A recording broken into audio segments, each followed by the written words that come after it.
Senior జర్నలిస్టులు, బాధ్యతాయుతమైన మానవతావాది అయినటువంటి జర్నలిస్టులు అనే ఫీలింగ్ మీకుంటే మీరు ఆ బాధితురాల దగ్గరికి వెళ్ళి ఆమెని రికార్డు చేయకుండా అసలు ఆమె ఏమనుకుంటుంది అన్నదాన్ని రాసి పేరు మార్చి పబ్లిష్ చేసుకోండి వార్తాపత్రికల్లో. లేకపోతే ఒక ప్రెస్ మీట్ పెట్టి ఆమె లేకుండా మీరు చెప్పుకోండి ఆమె పేరును, ఆమె ఏం చేస్తుంది అనేది వాడకుండా. లేకపోతే ఆమె తరఫున మీరు ఎఫ్ఐఆర్ని బుక్ చేయండి, లేకపోతే పిల్లేయండి మీరు స్వతహాగా, లేకపోతే సుప్రీంకోర్టునో కోర్టుల్ని మీరు సుమటోగా ఈ కేసును స్వీకరించి సత్వరమైన న్యాయం చేయండి అని చెప్పి సాటి జర్నలిస్ట్గా, సీనియర్ జర్నలిస్ట్గా మీరు సుప్రీంకోర్టు లాంటి కోర్టుల్ని మీరు దగ్గరుండి రిక్వెస్ట్ చేయండి. ఇదే అది ఇల్లు. సో బయట ఆ అభయాది పేరుతో సహా ఏదైతే ప్లేట్ ఉంటుందో, నేమ్ ప్లేట్ ఉంటుందో, ఆ నేమ్ ప్లేట్ కూడా ఉంది. ఈరోజు మనం ఒక ముఖ్యమైన విషయాన్ని మాట్లాడుకోవడానికి ఈ వీడియోలో ఉన్నామన్నమాట. పాయింట్ ఏంటంటే, మనం గత కొన్ని సంవత్సరాలుగా డేటాను తీసుకున్నట్టయితే, గమనించినట్టయితే కొంచెం కామన్ సెన్స్ తోటి ప్రతిసారి ఎక్కడైనా ఏదైనా అఘాయిత్యం జరిగినప్పుడు మనం బాధితుల మీద పెట్టినటువంటి ఫోకస్ నిందితుల మీద కానివ్వండి, నేరస్తుల మీద కానీ పెట్టలేకపోతున్నాం. దానికి నేను ఘటనలు ఎన్ని చూపించమంటే అన్ని చూపించగలను. గత ఆయేషా మీరా కేసు నుంచి చూసుకున్నట్టయితే ప్రతిసారి కూడా ఎక్కడ ఏం జరిగినా కానీ అక్కడ మన మీడియా ఛానళ్ళు చేస్తున్నటువంటి రచ్చని చూసుకున్నట్టయితే మీడియాలేంటి ఇంతకు దిగజారినాయి అని అనిపిస్తుంది. రీసెంట్గా సుప్రీంకోర్టు చెప్పినటువంటి వ్యాఖ్యలు కూడా ఈ నేపథ్యంలో నేను గుర్తు చేయాలనుకుంటున్నా. మొత్తానికి విషయం ఏంటంటే, ఈ వీడియోలో మనం ఖచ్చితంగా మీడియా ఛానళ్ళు చేస్తున్నటువంటి దారుణాలని మాట్లాడుకోవడానికి ఇక్కడ ఉన్నాం. సరే, ఆయేషా మీరా ఘటన నుంచి మొదలుకొని ఇప్పటి వరకు కూడా చూసుకున్నట్టయితే ముఖ్యంగా మహిళలకి సంబంధించి ఏదైనా ఘటన జరిగినప్పుడు బాధితులని ఫోకస్లో పెట్టి, లైమ్ లైట్లో పెట్టి ప్రతి ఒక్కరు కూడా చోద్యం చూస్తున్నారు ఈ మీడియా ఛానళ్ళు చేయబట్టి. ఎంత దారుణమైన పరిస్థితి వచ్చిందంటే, నేడు మీడియా పోయి ఒక బాధితుడి ముందు మైకు పెట్టేసరికి ఆ బాధితులు పాపం అక్కడ సంఘటన జరిగిన ట్రామాలో ఉన్నప్పుడు మీడియా ఛానళ్ళు వస్తే కూడా అరే నేను నా పర్సనల్ లైఫ్ని ఇట్లా బయట పెట్టుకోకూడదు, రేపటి నాడు నాకు వచ్చే కాన్సిక్వెన్సెస్ ఏంటి అన్నది ఆలోచించుకునే అంతవరకు ఉండదు. ఎందుకంటే వాళ్ళు ఆల్రెడీ డిసీజ్డ్, వాళ్ళు అప్పటికే చాలా ట్రామాతో ఉన్నారు. అరే అన్ఎక్స్పెక్టెడ్గా ఒక పెద్ద ఘోరం జరిగిపోయింది తన జీవితంలో, దీని గురించి నేను ఆలోచిస్తున్నప్పుడు ఎవరో ఒకరు వచ్చి నా మొహం మీద మైకు పడితే ఖచ్చితంగా నేను నా ప్రాథమిక హక్కుల్ని గుర్తు చేసుకొని ఆ మీడియా ఛానళ్ళని తిప్పి పంపించలేను.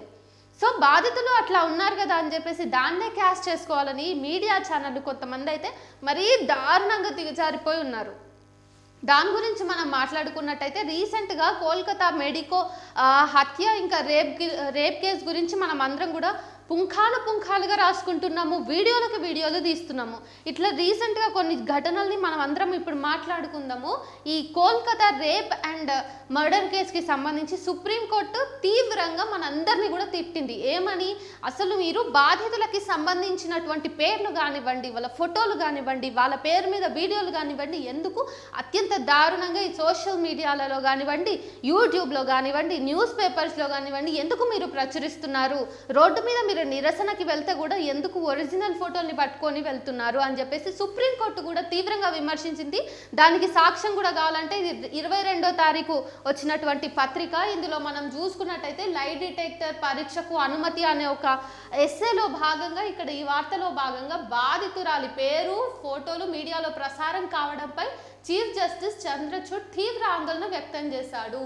ఈ పాయింట్ని నేడు కొన్ని మీడియా సంస్థలు ఎంత ఈజీగా ఇగ్నోర్ చేస్తున్నాయి, ఎంత దరిద్రంగా నిర్లక్ష్యానికి చూపిస్తున్నాయి ఇట్లాంటి వ్యాఖ్యల మీద అన్నది కూడా మనం మాట్లాడుకోవాలి.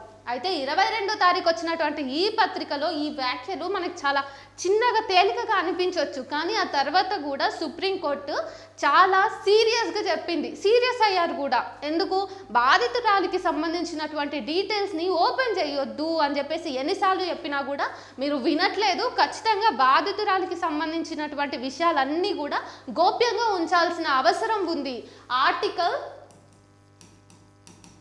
21 ప్రకారం మనం ఇట్లా బాధితులకు సంబంధించినటువంటి పేర్లని కానివ్వండి, వాళ్ళ ఫోటోల్ని కానివ్వండి, వాళ్ళ కుటుంబ నేపథ్యాన్ని, లేకపోతే వాళ్ళు ఏం పని చేస్తారో, ఇట్లా ప్రతి అంశాలని, సున్నితమైన అంశాలని మనము బయట పెట్టినట్టయితే వాళ్ళ యొక్క ప్రాథమిక హక్కుల్ని కాలరాసిన వాళ్ళం అవుతాం. వాళ్ళ ప్రైవసీని భంగం కలిగించి వాళ్ళకి ఈ సమాజంలో జీవించే హక్కు లేకుండా, అంటే వాళ్ళు ఆత్మహత్యకి దారి తీసేలాగా వాళ్ళని ప్రొవోక్ చేస్తున్న కింద ఇది చాలా పెద్ద ఇష్యూ. ఇది చాలా సెన్సిటివ్ అంశం. కానీ ఈ సెన్సిటివ్ అంశంలో ఎంతటి దారుణమైన పర్యవసానాలు వస్తాయన్నవి మనం ఆలోచించకుండా కేవలం మన వ్యూవర్స్ని పెంచుకోవడానికి ఏదైనా ఘటన జరిగితే చాలు వెంటనే గ్రౌండ్ రిపోర్ట్ ఇవ్వాలి. ఇక్కడ రేప్ జరిగిందా, సరే చల్ మన దగ్గర ఎక్విప్మెంట్ ఉంది, మన దగ్గర డబ్బులు ఉన్నాయి, ఆడి వరకు పోగలుగుతాం, పోతాం, గ్రౌండ్ రిపోర్ట్ ఇస్తాం, బాధితుల మొహాల ముందు మైకులు పెడతాం.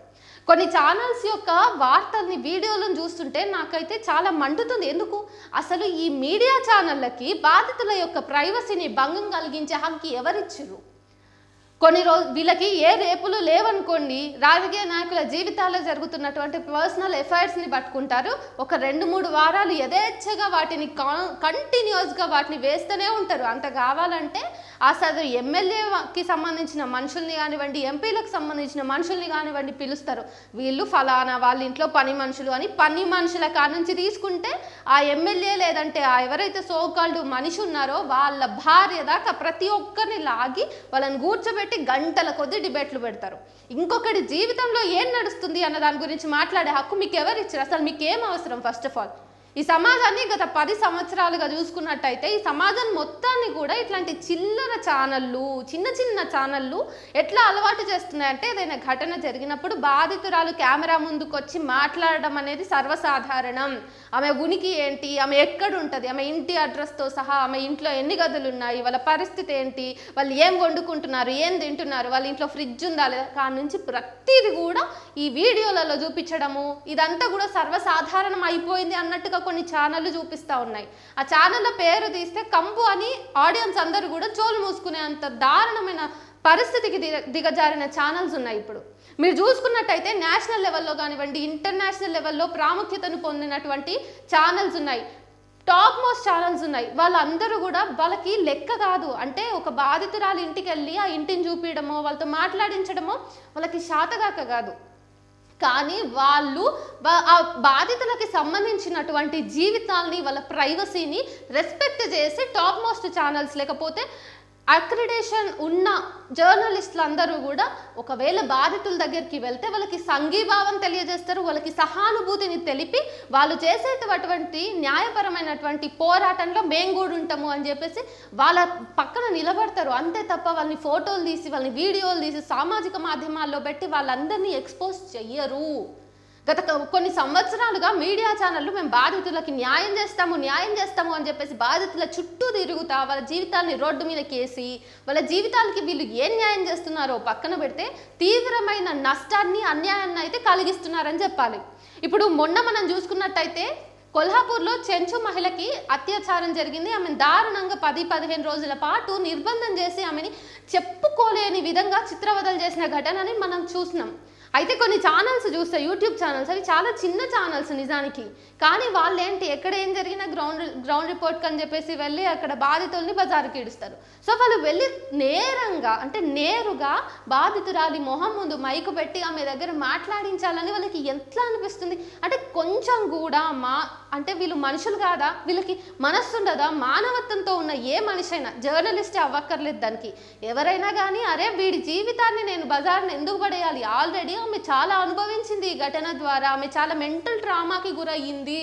ఆమె నేను రోడ్డు మీదకి తెచ్చి ఆమె సంసారాన్ని రోడ్డు మీద పెట్టి ఆమె రేపన్నాడు కనీసం బయటకు వచ్చి పని చేసుకుందామంటే, అంటే వాళ్ళకి మీకైతే మీరు మీడియా ఛానల్లో ఉంటారు, రోడ్డు ఎక్కితే మీకు వచ్చే ఈ ఆడియన్స్ చూసే వ్యూస్ ద్వారా డబ్బులు వస్తాయేమో, లేకపోతే మీకు సంస్థ జీతం ఇస్తుందేమో, మీరు ఎట్లయినా బ్రతుకుతారు, మీరు ఆల్రెడీ ఎక్స్పోజ్ అయి ఉన్న మనుషులు. కానీ ఆ బాధితురాల్ని తెచ్చి మీరు రోడ్డు మీద పెట్టి ఆమె ఇంటర్వ్యూలు తీసుకొని ఫేస్ టు ఫేస్లో తీసుకొని మీరు రిలీజ్లు చేసుకుంటే, అప్లోడ్లు చేసుకుంటే ఆ మొహాన్ని చూసిన వాళ్ళు ఎవరైనా రేపటి నాడు ఆమెకైతే రెక్కాడితే కానీ డొక్కాడని పరిస్థితులు ఉన్నటువంటి సామాన్య ప్రజానీకాన్ని మీరు రోడ్డు మీద వేసినప్పుడు వాళ్ళు బయటికి పోయి పని చేసుకుందామంటే ఆ పని ప్రదేశాల్లో వాళ్ళకి ఎట్లాంటి రెస్పెక్ట్ ఉంటుందని మీరు ఎక్స్పెక్ట్ చేస్తున్నారు? ఇప్పుడు మిమ్మల్ని ఎవరైనా జాలి చూపులు చూస్తే మీకు నచ్చుతుందా? మీరు ఒక బాధితురాలు అని చెప్పేసి మీ జీవితంలో చాలా ఘటన జరిగింది, ఘోరం జరిగిందని చెప్పేసి అందరికీ తెలిస్తే మీకు నచ్చుతుందా? మీ ప్రైవసీకి మీరు ఎంత రెస్పెక్ట్ ఇస్తారో, మీ యాజమాన్యం గురించి ఎవరైనా ఏదైనా మాట్లాడితే వెంటనే మీకు కోపాలు వస్తాయి, లేకపోతే దాన్ని కవర్ చేసే ప్రయత్నం చేస్తారు కదా. మరి అట్లాంటిది సామాన్య ప్రజల యొక్క, ముఖ్యంగా ఎస్సీ ఎస్టీ మైనారిటీల యొక్క జీవితాలను మీరు బజారుకి ఎందుకు ఈడుస్తున్నారు? మీరు చూసుకుంటే ఆయేషా మీరా కేసుని మళ్ళీ ఒకసారి తీసుకున్నట్టయితే అక్కడ నిందితులు ఎవరు, అసలు నిజంగా దోషులు ఎవరు అన్న విషయం సమస్త తెలుగు ప్రజానీకానికి తెలుసు. భారతదేశం అంతా కూడా అది అప్పుడు చాలా తీవ్రంగా ప్రభావం చూపించినటువంటి కేసు. ఆ కేసులో అసలు దోషులు ఎవరన్న విషయం ప్రతి ఒక్కరికి తెలిసినప్పుడు మరి ఆ దోషుల్ని పట్టుకొని ఫేస్ టు ఫేస్ చేసి మీరు ఎందుకు అక్కడ ఎవిడెన్సెస్ని మీరు ఛిద్రం చేయాలనుకున్నారు? ఎందుకు మీరు అక్కడ ఎవిడెన్స్ మిగలకుండా చేశారు? మీ వెనక ఎవరున్నారు? దేని హస్తం ఉంది? మీరు ఎందుకు ఇంత ప్రొటెక్టెడ్గా ఎస్కేప్ అవ్వగలుగుతున్నారు అని చెప్పేసి ఆ నిందితుల్ని పట్టుకొని అడగండి. అడిగినరా ఎవరైనా? మరి సామాన్యంగా ఎక్కడైనా డ్రగ్స్ కేసు జరిగితేనో, డ్రగ్స్ పట్టుబడితేనో పోలీసు వాళ్ళు వెళ్ళి వాళ్ళని అరెస్ట్ చేసినా కానీ, అదుపులోకి తీసుకున్నా కానీ పూర్తి స్థాయిలో దర్యాప్తు జరిగి కోర్టు ఫైనల్ జడ్జిమెంట్ని ఇచ్చే వరకు కూడా పోలీసులు కూడా వాళ్ళ మొహాన ముసుగేసే పేపర్కి ఇస్తారు. స్టేట్మెంట్ ఇచ్చినా కానీ, ప్రెస్ మీట్ పెట్టినా కానీ వాళ్ళ మొహాలకి ముసుగుంటుంది. వాళ్ళు చూపించరు. ఎందుకు? ఒకవేళ రేపటి నాడు ఏదైనా పరిస్థితుల్లో వీళ్ళు నిజమైన నేరాన్ని చేయలేదు, వీళ్ళు నిజమైన నేరస్తులు కాదు అని తెలిస్తే వీళ్ళ ప్రైవసీకి మేం భంగం కలిగించిన వాళ్ళం అవుతాము అని చెప్పేసి పోలీసు వాళ్ళు కూడా సదరు వ్యక్తుల ప్రైవసీని రెస్పెక్ట్ చేస్తారు. అట్లాంటిది మీరు ఎందుకు డ్రగ్స్ కేసులో నిందితులుగా ఉన్న వాళ్ళని కూడా వీళ్ళు చూపిస్తలేరు పోలీసు వాళ్ళు అయినప్పుడు? మీరు స్ట్రైట్గా అసలు ఏ తప్పు చేయలేదు, అసలు ఆమె జీవితంలో ఆ ఘటన ఎందుకు జరిగిందో ఆమెకు కూడా తెలియదు, అయినా కానీ మీరు ఆమెను బజారున తెచ్చి ఈమె జీవితంలో ఇది జరిగిందండి. ఆ రోజు మనం చదువుకున్నాం కదా న్యూస్ పేపర్లలో, ఒక మహిళ ఫలానా రకంగా అత్యాచారంగా చేయబడింది అని చెప్పేసి ఆ మహిళ ఎవరో కాదు ఈ మహిళనే అని ఎందుకు చూపిస్తున్నాం మనం? పాపం ఆమె గుట్టు చప్పుడు కాకుండా తనకు జరిగినటువంటి అన్యాయానికి తన స్థాయిలో ఏం చేయాలో అది చేసుకుంటూ ఉంటే, ఒకవేళ మీకు నిజంగా మీరు సీనియర్ జర్నలిస్టులు, బాధ్యతాయుతమైన మానవతావాది అయినటువంటి జర్నలిస్టులు అనే ఫీలింగ్ మీకుంటే మీరు ఆ బాధితురాల దగ్గరికి వెళ్ళి ఆమెని రికార్డు చేయకుండా ఆమె అసలు ఆమె ఏమనుకుంటుంది అన్నదాన్ని రాసి పేరు మార్చి పబ్లిష్ చేసుకోండి వార్తాపత్రికల్లో, లేకపోతే ఒక ప్రెస్ మీట్ పెట్టి ఆమె లేకుండా మీరు చెప్పుకోండి ఆమె పేరును, ఆమె ఏం చేస్తుంది అనేది వాడకుండా. లేకపోతే ఆమె తరఫున మీరు ఎఫ్ఐఆర్ని బుక్ చేయండి, లేకపోతే పిల్లేయండి మీరు స్వతహాగా, లేకపోతే సుప్రీంకోర్టునో వీళ్ళ కోర్టుల్ని మీరు సుమటోగా ఈ కేసును స్వీకరించి సత్వరమైన న్యాయం చేయండి అని చెప్పి సాటి జర్నలిస్ట్గా, సీనియర్ జర్నలిస్ట్గా మీరు సుప్రీంకోర్టు లాంటి కోర్టుల్ని మీరు దగ్గరుండి రిక్వెస్ట్ చేయండి. పిల్లేయండి అబ్బా, పిల్లేయండి, ఎవరు వద్దంటారు? కానీ ఆ బాధితురాలని రోడ్డు మీద పడేయడం ఏంటి? చిన్న చిన్న పిల్లలు మైనర్లకి రేప్ జరిగినప్పుడు కూడా సదరు ఛానల్ వాళ్ళు, ఒక ఛానల్ వాళ్ళు ఉన్నారు, చూపిస్తాను నేను. ఆ ఛానల్ వాళ్ళు ఏం చేశారంటే నెలల వయసులో ఉన్నటువంటి రేప్కి గురైన బాధితురాలు చిన్న పిల్ల, పాపం ఆమెకి ఏం జరిగిందో కూడా ఆమెకి ఒక అవేర్నెస్ ఉండదు. అట్లాంటి వాళ్ళ ఇంటికి వెళ్ళి ఇదే వాళ్ళ ఇల్లు, ఆ చిన్న పాపకి ఘోరం జరిగింది ఇక్కడే అని చెప్పేసి ఆ పిల్ల తల్లిదండ్రులతో మాట్లాడిస్తారేంటి? ఆ వీధికి వెళ్తారు, వీధి పిన్ టు పిన్ ఎక్స్ప్లెయిన్ చేస్తారు. ఈ చిన్న స్థలాన్ని కూడా ఈ మీడియా వదిలేదు అని చెప్పేసి. మనం చూసుకున్నట్టయితే పోయిన సంవత్సరం లాస్యానందిత గారు చనిపోయినప్పుడు కూడా ఆ ఘటనా స్థలానికి వెళ్ళి ఇక్కడనే ఇదంతా జరిగింది, ఇక్కడనే ఈ యాక్సిడెంట్ జరిగింది, ఇక్కడనే ఈ లారీ వచ్చి ఏంటిదంతా? అసలు పోలీసు వాళ్ళు పూర్తి స్థాయిలో దర్యాప్తు చేయకముందే, ఇన్వెస్టిగేషన్ కూడా ఇంకా నడవనే లేదు. అక్కడ జరిగినటువంటి ఘటనకి సంబంధించి అక్కడ ఎవిడెన్స్ని గ్యాదర్ చేయడంలోనూ, లేకపోతే అక్కడ ఉన్నటువంటి ఏదైతే క్రింజ్ అక్కడ మిగిలిపోయిందో మిగతా జనాలకు అక్కడ అనవసరంగా అంటే వాళ్ళకి ఇబ్బంది కలుగజేస్తుందో దాన్ని అంతా క్లీన్ చేసి ఆ ప్లేస్ని ఓపెన్ చేయడానికి పోలీసు వాళ్ళు ఏదో ప్రయత్నం చేస్తూ ఖచ్చితంగా ఈ కేసుకి సంబంధించి న్యాయం చేయాలని చెప్పేసి ఉన్న లాయర్స్ వీళ్ళందరినీ కాదని, కోర్టుల్ని కాదని మీరు వెంటనే ఘటనా స్థలికి పోయి మీదైన తీరులో విశ్లేషించి, ఆ విశ్లేషణలకి ఒక సైంటిఫిక్ లాజిక్ ఉండదు, ఎవిడెన్స్లు ఉండవు, ఏముండవు. అక్కడ ఉన్నటువంటి యాంకర్ బ్రెయిన్లో ఏముంటే అది వాగడమే. దాన్నే జర్నలిజం అని చాలా షుగర్ కోటెడ్ పేరు పెట్టుకున్నాం మనం. షుగర్ కోటెడ్ టర్మ్గా జర్నలిస్ట్, సీనియర్ జర్నలిస్ట్ అని వేసుకొని మీరు ఏం చేస్తున్నారు? చిన్న పిల్లల ప్రైవసీకి కూడా మీరు రెస్పెక్ట్ ఇవ్వకుండా. ఇప్పుడు 22వ తారీఖు ఇది జరిగింది. అసలు ఇక్కడ వీళ్ళు సుప్రీంకోర్టు ఫలానా అని నేను ఈ కేసుని సుమటోగా తీసుకుంటున్నా, సిబిఐకి దర్యాప్తు చేయమని వాళ్ళకి సిబిఐ వాళ్ళకి అధికారికంగా ప్రకటించక ముందే కూడా ఈ ఫలానా ఛానల్ వాళ్ళు డాక్టర్ తోటి వీడియో కాల్స్ అని, లేకపోతే డాక్టర్ ఆడియో లీక్ అయిందని చెప్పేసి, సీసీటీవీ ఫుటేజ్ కనబడ్డదని చెప్పేసి దారుణంగా, అంటే వాళ్ళు ఇష్టం వచ్చినట్టు ఊహాగానాలు చేసి ప్రజల్ని తప్పుదోవ పట్టిస్తున్నారు. ఇక్కడ మనం చూసుకున్నట్టయితే కొన్ని ఫోటోల్ని నేను మీకు చూపిస్తాను. అసలు చూడండి లైవ్లో డాక్టర్ ఆడియో కాల్ లీక్. అసలు ఇప్పటికీ కేసుని ఆల్రెడీ కోల్కతా మర్డర్ కేసు జరిగినప్పుడు, ఆ రేప్ కేసు జరిగినప్పుడు ఈ కేసుని అక్కడి పోలీస్ యంత్రాంగమే సరిగ్గా పట్టించుకోలేదు. అక్కడ రాజకీయ పరంగా కొన్ని లొసుగులు ఉన్నాయి ఈ కేసుకి సంబంధించి. దాని విషయంలో అక్కడ ఇంకా ఎన్నో తర్జనభర్జనలు జరుగుతున్న సమయంలో వీళ్ళు క్లారిటీ ఎట్లా ఇస్తారు? ఆ live doctor audio call leak, scene to scene, ఆ రోజు ఏం జరిగింది, ఆ రోజు జరిగింది ఇదే అనేసి మీరు లైవ్లో పెట్టుకుంటారా? ఆ తర్వాత మనం చూసుకుంటే ఇగో కోల్కతా డాక్టర్ ఇల్లు చూద్దాం రండి, తన పేరెంట్స్ ఏమంటున్నారంటే సదరు ఛానల్కి ఎందుకింత అంటే ఆల్రెడీ సుప్రీంకోర్టు చాలా సీరియస్గా అయింది రీసెంట్గా. మళ్ళీ స్పెషల్గా బాధితులకు సంబంధించినటువంటి వివరాల్ని మీరు గోప్యంగా ఉంచాల్సిందే, లేకపోతే మీకు the right to privacy of victim కింద మీకు శిక్ష కూడా పడుతుంది అని చెప్తే కూడా సదరు ఛానల్ వాళ్ళు ఆ యాంకర్, సీనియర్ యాంకర్ అంట మళ్ళీ పేరుకి, ఆమె మైక్ వేసుకొని బాధితురాలు వాళ్ళ ఇంటికి పోయి ఆ ఇల్లు ఎక్కడుంది అంటే ఆ హాస్పిటల్ ఎక్కడుందో, ఆర్జీకర్ హాస్పిటల్ నుంచి వీళ్ళ ఇంటికి ఎంత డిస్టెన్స్ ఉంది, ఎక్కడుందా ఇల్లు, ఆ ఇంటి గేట్ ఏ కలర్లు ఉంది, ఆ ఘటన ఏడ జరిగింది, ఇట్లా ప్రతిదా.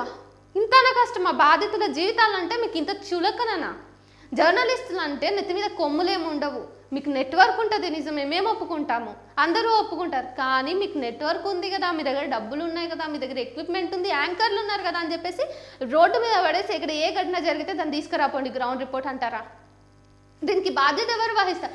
కోల్కతాలో ఉన్న ఇంటికి వెళ్ళి, అంటే ఏదో సౌత్ ఇండియాలో ఉన్నటువంటి ఒక YouTube channel, after all YouTube channel పోయి ఆ ఘటన జరిగినటువంటి స్థలాన్ని సందర్శించి ఆ బాధితుల యొక్క తల్లిదండ్రుల ముందల మైక్లు పెట్టి మాట్లాడిస్తే ఆ యాంకరే అంటున్నారు, ఏమంటున్నారు, ఉదయం నుంచి మీడియా ఛానల్తో మాట్లాడి వాళ్ళు కనీసం అన్నం తినే టైం కూడా దొరకలేదంట. సో వాళ్ళు అన్నం తిన్నాక మనతో మాట్లాడతామన్నారు, నేను ఇంతకు ముందే మాట్లాడినా అని చెప్పేసి చెప్తున్నారు. కనీసం బాధితుల పక్షాన మీరు నిలబడకపోగా వాళ్ళకి అన్నం తినే స్పేస్ కూడా ఇవ్వకుండా, వాళ్ళు ఆల్రెడీ చాలా పెయిన్లో ఉన్నారు. సదరు ఒక మనిషి అయితే నిజంగా మీరు అక్కడికి వెళ్ళి సహానుభూతిని తెలియజేయండి. మేము ఫలానా వాళ్ళని కలిసాము, వాళ్ళకి న్యాయం జరిగే వరకు కూడా మేము కూడా ముందు నడిపిస్తాము అని చెప్పేసి మీ యాజమాన్యం తరఫున ఒక మాట అనండి, ఒక ప్రెస్ మీట్ పెట్టండి, లేకపోతే మీ ఛానల్లోనే 1000 వీడియోలు అప్లోడ్ చేయండి. కానీ అట్లా చేయరు. మీకు ఏం కావాలి? డైరెక్ట్గా ఫస్ట్ హ్యాండ్ ఇన్ఫర్మేషన్ కావాలి. బాధితుల దగ్గరకు పోతాం, మేము వాళ్ళ ఇంటి హోమ్ టూర్లు చేస్తాం. మొన్నటి దాకా అంటే ఇట్లాంటి కేసులు ఏవి లేనప్పుడేమో మీరు సెలబ్రిటీల హోమ్ టూర్ల మీద పడతారు, ఆ తర్వాత రాజకీయ నాయకుల యొక్క జీవితంలో జరుగుతున్నటువంటి అఫైర్ల మీద పడతారు, అది కూడా అయిపోయాక హీరోయిన్ల జీవితాల్లో జరుగుతున్నటువంటి అక్రమ సంబంధాల మీద పడతారు. ఇక అన్ని పోయి ఇట్లాంటి ఘటనలు ఏవైతే వెలుగులోకి వస్తాయో ఆ ఇంటి మీద పడతారు, ఆ కుటుంబం యొక్క పరువుని బండకి రోడ్డుకి ఇడుస్తారు. మీకు ఆల్రెడీ అలవాటు అబ్బా, ఇది ఏంటిది రచ్చబండ అని చెప్పేసి, ఆ తర్వాత బతుకు జట్కా బండి అని చెప్పేసి ఇట్లా కొన్ని ప్రోగ్రామ్స్ పెట్టి సామాన్యుల జీవితాలు, ఆ ప్రోగ్రామ్స్ని మీరు గమనించినట్టయితే ఖచ్చితంగా ఎస్సీ, ఎస్టీ, బీసీ, మైనారిటీలకు సంబంధించినటువంటి కుటుంబాలు మాత్రమే వస్తాయి. ఇంకా చూడండి లైవ్లో doctor audio call leak, scene to scene, ఆ రోజు జరిగింది ఇదే. కోల్కతా డాక్టర్ ఇల్లు చూద్దాం రండి, తన పేరెంట్స్ ఏమంటున్నారంటే మీరు ఇక్కడ చూస్తే ఆ డాక్టర్కి సంబంధించిన ఇంటి దగ్గర నేమ్ ప్లేట్ కూడా వాళ్ళు పెట్టిండ్రు అట్లనే ఆమె పేరుతో సహా. ఆమె ఒరిజినల్ పేరుని వాడొద్దు అని సుప్రీంకోర్టు ఎన్నిసార్లు చెప్పినా వినిపించుకోదు. ఈ బాధితుల పక్షాన ఉన్నటువంటి లాయర్లు చెప్పినా మనం వినిపించుకోము, యథేచ్ఛగా వాడుతూనే ఉంటాం. ఆ తర్వాత డాక్టర్, ఆమె పేరు నేనైతే పలకను, ఐ రెస్పెక్ట్. నేను, మా ఛానల్, మా యాజమాన్యం అందరం కూడా రాజ్యాంగాన్ని, సుప్రీంకోర్టు ఇచ్చేటటువంటి హెచ్చరికల్ని కానివ్వండి, వాళ్ళు చెప్పే విషయాల మీద కానివ్వండి, అలాగే ప్రతి పౌరుడి ఒక మనిషి యొక్క ప్రాథమిక హక్కుల్ని మేము గౌరవిస్తాం. ఇక్కడ వీళ్ళు చూడండి డైరెక్ట్గా డాక్టర్ అని చెప్పేసి ఆ డాక్టర్ ఒరిజినల్ నేమ్ వేసేసి న్యాయం జరగాలంటే ఇది ఒక్కటే పని చేయండి. ఇక్కడ మళ్ళీ ఆమె ఒరిజినల్ ఫొటోస్, ఆమె వీడియోస్ అన్నీ వేసేసారు తమ్నైల్ మీద కూడా. ఆ తర్వాత ట్రైనీ డాక్టర్పై అఘాయిత్యం జరిగింది ఇక్కడే, ఎలా ఉందో చూడండి. ఇట్లాంటి వాళ్ళు ఉండబట్టే కదా ఇంత ఎక్స్క్లూజివ్గా గ్రౌండ్ లెవెల్ రిపోర్ట్ ఇస్తున్నామనే పేరు మీద వాళ్ళు ఆ ప్రైవసీకి ఎంత భంగం కలిగిస్తున్నారు. అటు వీళ్ళకి సుప్రీంకోర్టు ఇచ్చేటువంటి ఏదైతే సీరియస్గా వాళ్ళు ఇస్తున్నటువంటి ఇన్స్ట్రక్షన్స్ మీద, రెస్ట్రిక్షన్స్ మీద వీళ్ళకి ఏ రెస్పెక్ట్ ఉండదు. రాజ్యాంగం ఇచ్చినటువంటి ప్రాథమిక హక్కుల మీద వీళ్ళకి అవగాహన ఉండదు, రెస్పెక్ట్ ఉండదు. ఆ తర్వాత సదరు మనిషికి మనం కనీసం వాళ్ళ ప్రాథమిక హక్కులకి విలువ ఇవ్వాలనేది ఉండదు. వీళ్ళకి ఎటు పోయి వీళ్ళకి కావాల్సిందల్లా వ్యూవర్షిప్, వీళ్ళ ఛానల్కి రెవెన్యూ, వీళ్ళకి టైంకి జీతాలు. ఇదే వీళ్ళది. అందుకనే చూడండి ఎంత ఇష్టానుసారంగా థంబ్నెయిల్స్ ఏంటి, అక్కడ జరిగింది ఇదేనా, అక్కడ ఏం జరిగిందో ఇట్లాంటి, అక్కడ జరిగింది ఇదే, ఆ వీడియో చూడండి, వీడియోలో మేము ఎక్స్క్లూజివ్గా చూపిస్తున్నాము, ఇంటెన్స్ కంటెంట్ ఇస్తున్నాం మేము అని చెప్పేసి ఎంతకు దిగజార్చినారంటే ఈరోజు మీరు గూగుల్కి వెళ్ళి ఘటన పేరు కొడితే చాలు ఆ వీడియోస్ అనుస్తుంది. అంటే మనం జనాల్ని కూడా ఎంతకు దిగజార్చినాము అంటే ఆడియన్స్ని కూడా. ఇప్పుడు అక్కడ గుడ్లవల్లేరులో విద్యార్థినుల జీవితాలన్నీ ఇప్పుడు రోడ్డు మీద పడ్డాయి, ఆ వీడియోస్ అన్నీ రికార్డ్ అయినాయి, వాళ్ళ ప్రైవసీకి భంగం కలిగించిండ్రు అని చెప్పేసి అందరం మొత్తుకుంటా ఉంటే సదరు ఛానల్ వాళ్ళు అంటే ఇట్లాంటి ఛానల్ ఇట్లా పెట్టడం వల్ల జనాలందరూ కూడా ఏం వెతుకుతున్నారు తెలుసా, యూట్యూబ్లోను గూగుల్లోకి వెళ్ళి ఆ 800 వీడియో క్లిప్పింగ్స్ కావాలని వెతుకుతున్నారు. సో ఇట్లాంటి రేప్ కేసుల్ని, ఆ తర్వాత జరుగుతున్నటువంటి ఇట్లాంటి బ్లాక్మెయిలింగ్ కేసులు అన్నిటిని కూడా మనం పోర్నోగ్రఫీలోకి వచ్చేలాగా మనం దారితీస్తున్నాం అన్నట్టు ఈ రెస్పెక్టెడ్ మీడియా ఛానల్స్ అన్నీ. ఇంత దరిద్రమైన పరిస్థితికి ప్రజల్ని దిగజార్చి వాళ్ళకి సెన్సిటివ్ అంశాలన్నింటినీ కూడా నార్మలైజ్ చేసి మనం ఏం సందేశం ఇస్తున్నట్టు. ఇంకా ఉన్నాయి, ఇదిగోండి కోల్కతా డాక్టర్ ఇల్లు చూద్దానండి, జస్టిస్ ఫర్ అనేషా డాక్టర్ పేరు, మళ్ళీ what parents A about the issue అంట. అంటే వాళ్ళ పేరెంట్స్ ఏం చేస్తున్నారు అన్నదాన్ని మీరు రాయండి అబ్బా, రాసి రిటర్న్ ఫామ్లో ఇవ్వండి. వాళ్ళ పేరెంట్స్ ఫొటోస్, వాళ్ళ ఇంటి ఫొటోస్, వాళ్ళ ఇంటి వీడియోలు, వాళ్ళ హోమ్ టూర్లు, ఇవన్నీ మీకు ఎందుకు? ఆ డాక్టర్ ఇప్పుడు ఆమె అస్సలు ఏ మనిషికి జరగకూడనటువంటి సంఘటనకి ఆమె గురైంది, అత్యంత కిరాతకంగా చంపివేయబడ్డది వాళ్ళ కూతురు.